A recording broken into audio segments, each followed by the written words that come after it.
పైసలు లేవు, బడ్జెట్ లేదని చెప్పేసి కాంగ్రెస్ పార్టీ అంటే మీ సీఎంఏ చెప్తున్నారు. దాదాపు ఇప్పుడు ఎన్నో హామీలు ఇచ్చారు అనుకుంటా. హామీలు నెరవేర్చాలంటే మినిమం 2,000-3,000 కోట్ల వరకు అవుతుంది. మరి అవన్నీ నెరవేరుస్తారా, లేకపోతే గెలిచేసినాం అయిపోయిందని చెప్పేసి పక్కన పెట్టి? మేము ఒకటే అంటున్నామండి. గతంలో మేము 2023లో ప్రభుత్వంలో వచ్చినప్పుడు 8 లక్షల కోట్ల రూపాయలు ఈ రాష్ట్రానికి అప్పు ఉంది. ఆ అప్పులున్న తర్వాత కూడా ఒకటి తర్వాత ఒకటి మేము ఇచ్చిన హామీలు పూర్తి చేస్తూ 90% పూర్తి చేసినాం. ఇంకా 10% ఉంది. ఇవి కాకుండా కూడా గతంలో కేసీఆర్ గారు దొడ్డు బియ్యం ఇస్తే ప్రజలు తినలేని పరిస్థితి. మేము సన్న బియ్యం ఇచ్చినాం, అది మా హామీలో లేదు. ఇది కాకుండా ఎన్నో కార్యక్రమాలు, డెవలప్మెంట్ కార్యక్రమాలు అయితే మేము ఒకటి తర్వాత ఒకటి పూర్తి చేస్తూనే ఉన్నాం.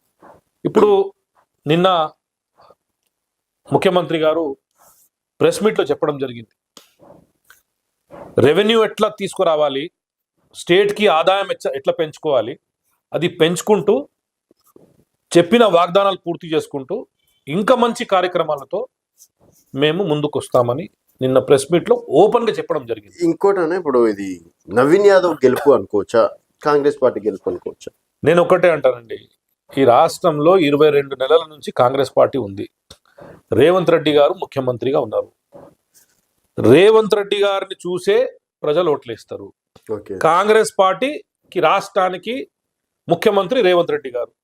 రేవంత్ రెడ్డి గారు పనితీరు నచ్చితేనే ప్రజలు మాకు అవకాశం ఇచ్చినారు. గతంలో కంటోన్మెంట్లు ఇచ్చినారు బై ఎలక్షన్లో. ఇప్పుడు రెండో బై ఎలక్షన్ మన జూబ్లీహిల్స్ అసెంబ్లీ కాన్స్టిట్యున్సీలో మళ్ళొక్కసారి 22 సంవత్సరాల పనిచేసిన తీరు నచ్చిన తర్వాతనే మాకు మంచి మెజారిటీతో జూబ్లీహిల్స్ కాన్స్టిట్యున్సీ ప్రజలు మాకు ఎన్నుకున్నారు. మేము చాలా సంతోషంగా ఉన్నారు.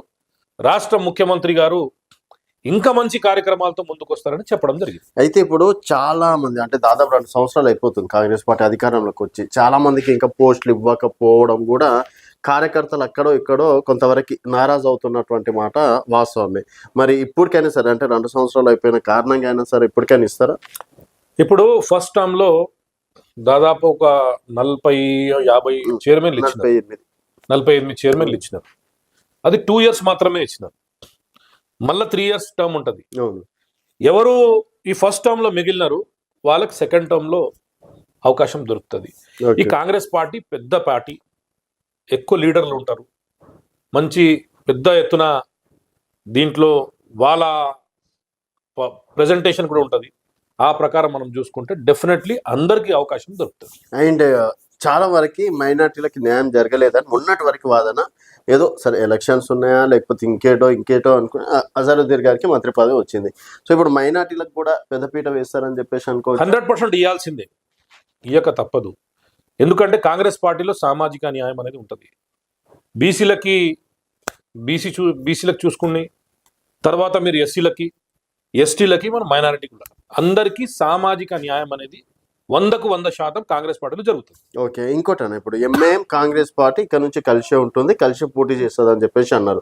ఎంఐఎం మీద మీలాంటి నాయకులు కూడా గతంలో ఫైట్ చేసినటువంటి రోజులు ఉన్నాయి. ఇప్పుడు ఫిరోజ్ ఖాన్ కావచ్చు, లేకపోతే కార్వాన్ కావచ్చు, చాలా ఏరియాలు ఉన్నాయి. మరి ఇప్పుడు ఇద్దరు ఒకటే అయితే కాంగ్రెస్ పార్టీలో ఉన్నటువంటి మైనారిటీ నాయకుల పరిస్థితి ఏంటి?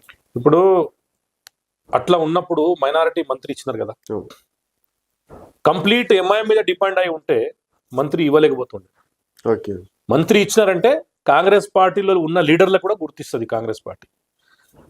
అది ఎలక్షన్ అప్పుడు స్ట్రాటజీ, పాలసీస్ ఉంటాయి. ఇప్పుడు రాష్ట్రానికి ఒక డిఫరెంట్ పాలసీ ఉంటుంది, నేషనల్కి ఒక డిఫరెంట్ పాలసీస్ ఉంటుంది. ఆ పాలసీగా రాష్ట్ర ముఖ్యమంత్రి వర్యులు ఎంఐఎం తోటి పొత్తు పెట్టుకొని ఎలక్షన్స్కి వచ్చినారు. ఎంఐఎంతో పొత్తు పెట్టుకుంటే కంప్లీట్ ముస్లిమ్స్ కాంగ్రెస్ పార్టీలో కంప్లీట్ ఎరాడికేట్ చేస్తారంటే అది కాదే కాదు. ఎవరు పొజిషన్ వాళ్ళకే ఉంటుంది. ఎలక్షన్ అప్పుడు వాళ్ళతోటి ఏం బెనిఫిట్ తీసుకోవాలి, వాళ్ళకి ఎలాంటి బెనిఫిట్స్ మనం అందజేయాలనేది దాని మీద ముఖ్యమంత్రి గారు చాలా స్పష్టంగా ఉన్నారు. కాంగ్రెస్ పార్టీలో సంవత్సర కాలంగా పనిచేస్తున్న వాళ్ళకి అందరికీ, అంటే దశాబ్ద కాలంగా పనిచేసే వాళ్ళకి డెఫినెట్లీ కాంగ్రెస్ పార్టీలో ఒక్క అవకాశం డెఫినెట్లీ దొరుకుతుంది. నమ్ముకోవచ్చు, 100% నమ్ముకోవచ్చు.